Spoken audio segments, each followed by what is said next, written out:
Bonjour les graphes et bienvenue à cette nouvelle vidéo consacrée aux cryptos, donc aux différentes crypto-monnaies, Bitcoin bien évidemment. Derrière, on regarde également des trackers qui y sont liés, on regarde aussi des actions qui sont liées à tout ça. Alors, ça faisait un petit moment que j'avais pas fait une vidéo. Et justement, en fait, ce que vous pouvez voir, c'est que la raison, c'est qu'en fait, il s'est quasiment rien passé. La volatilité s'est extrêmement réduite, notamment sur le Bitcoin. Et ce que l'on peut voir, c'est qu'on est au bout du bout. Donc en gros, ça va se décider dans les prochaines heures, dans les prochaines séances. Et ça va être, je pense, très intéressant parce que ça va être interprété comme un tournant sur le Bitcoin et donc nécessairement sur les autres crypto-monnaies qui sont toujours suiveuses. Donc, on est toujours sur le même point, hein, c'est notre oblique baissière. Donc on le voit, cette oblique baissière, elle est en train d'être testée. Une, deux, trois et quatrième touchette. En plus, on a des niveaux de résistance couplés. Donc en gros, cette zone des 6 666 $, si on veut se faire plaisir avec le nombre de la bête, ça va être vraiment un niveau assez intéressant. Donc 6600 $, 6660 $.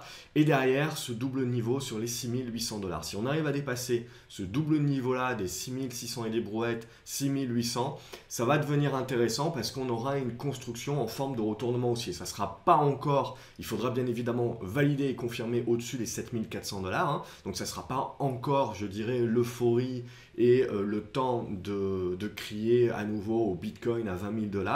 Mais potentiellement, on mettra en place les premières fondations d'un retournement haussier et l'on pourra viser, pour ma part, je ne vais pas vous vendre du rêve à vous dire 14 000, 15 000 $ même, je vous dirais qu'il y a un niveau qui sera assez important, c'est ce niveau des 8 500 $ à 8 800 $. Déjà, je pense que ça sera des niveaux qui seront dans un premier temps des premiers niveaux en termes d'objectifs. Après, il faudra voir, je pense que ça continuera à se construire. Maintenant, il ne faut jamais oublier le second côté de la pièce, hein, qui est que bien évidemment, ça fait quand même beaucoup de tests pour le moment, pas de cassure. Donc le fait d'arriver en plus en bout de figure sans une cassure, on peut aussi interpréter ça comme un signal de faiblesse, c'est-à-dire une incapacité des acheteurs de vraiment prendre le marché en main.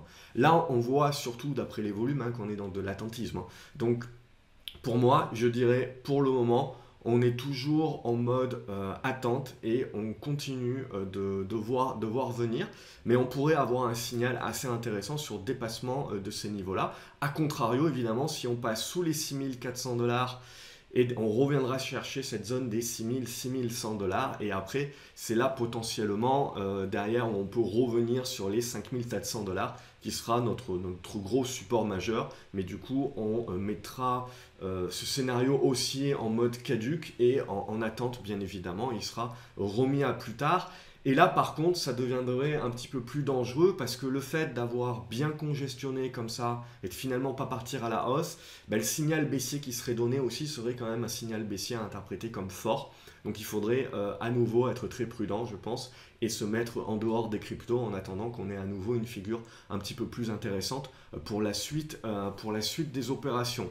Si on regarde au niveau si on regarde au niveau des autres crypto-monnaies, donc on va regarder en euros. En euros, le Bitcoin, c'est exactement la même chose. Hein. On n'a pas de changement. Là, vous voyez, c'est les 5800, 5810 € qui seront importants.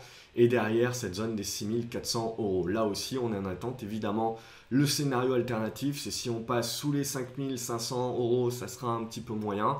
Et derrière, on aura ce gros support à 5300. Mais là, voilà, pour le moment, on est toujours en train de privilégier le scénario haussier. Hein. Si on regarde au niveau du digital cash, et donc si on privilégie le scénario haussier, donc on voit que ça, hop, on peut le mettre en stand-by. On a donc plutôt une configuration ici à très court terme, hein, bien évidemment, et quelque chose d'autre comme ceci.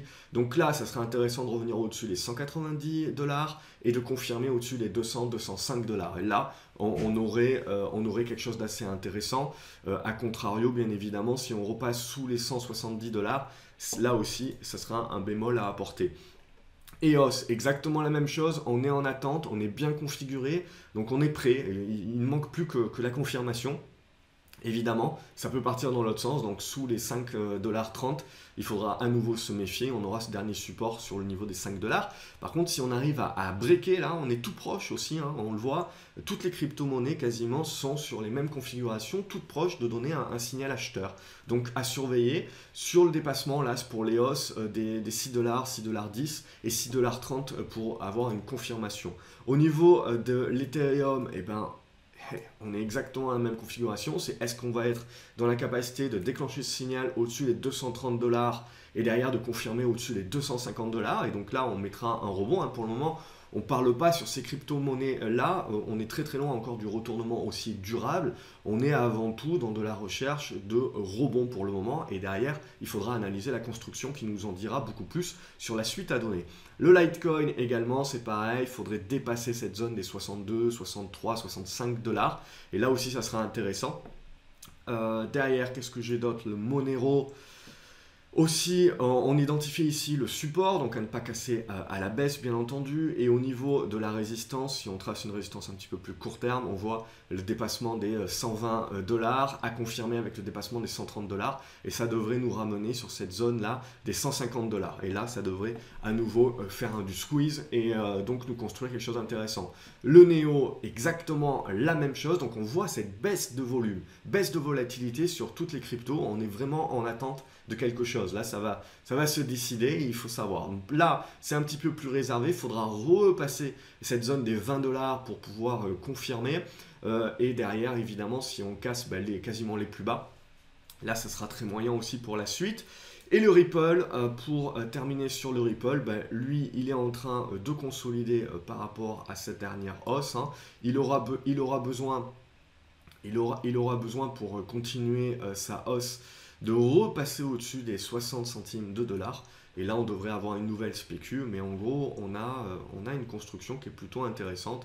Voilà, si on part comme ça, de triangle ascendant. Donc, qui continue à congestionner, on est en attente sur ces niveaux-là. Si ça casse par le bas, on devrait revenir ici, hein, sur cette zone-là, des 37, 38 centimes de dollars. Si ça casse par le haut, on devrait pouvoir facilement retrouver cette zone ici, les 70 centimes de dollars dans un premier temps, jusqu'à 78 centimes de dollars, soit le plus haut qui avait été atteint. Et après, on peut évidemment penser que le Ripple pourra revenir sur les 90 centimes de dollars. Bon, c'est une configuration qu'il faut laisser construire. Celle-ci, c'est la plus positive de toutes, hein, même si là, elle est en mode consolidation.